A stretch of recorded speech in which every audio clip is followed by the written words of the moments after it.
তো যাই হোক, আজকে সকাল থেকে বেশ ভালোই বৃষ্টি হচ্ছিল।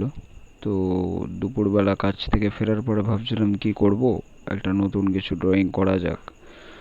তো ভাবলাম যে আগের ভিডিওতে শিনচ্যানের ড্রয়িংটা করেছি, তো আজকে শিনচ্যানের টপিকের উপরেই কিছু করা যাক। তো আজকে শিনচ্যানের বোন মানে হিমাবারির ড্রয়িং করছি, যে একটা মোস্ট ইম্পর্টেন্ট একটা ক্যারেক্টার, যেটা শিনচ্যানের মানে শিনচ্যান অ্যানিমেশনে। তো আস্তে আস্তে আমরা মানে এই সিজনটাতে মানে শিনচ্যানের ওর ফ্রেন্ডস থেকে শুরু করে ফ্যামিলি মেম্বার্স মানে সবারই ড্রয়িং করব। তো আজকে শিনচ্যানের বোনের ড্রয়িংটা করলাম, ঠিক আছে।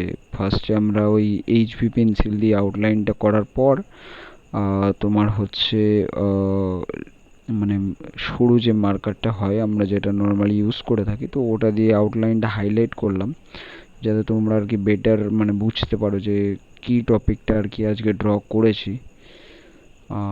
তো আজকে মোটামুটি এই, আর এর পার্ট টুটা নেক্সট মানে পরের ভিডিওতে আসবে। তো ওর জন্য একটু অপেক্ষা করো। তো দেখা হচ্ছে পরের ভিডিওতে। ততক্ষণের জন্য বাই বাই।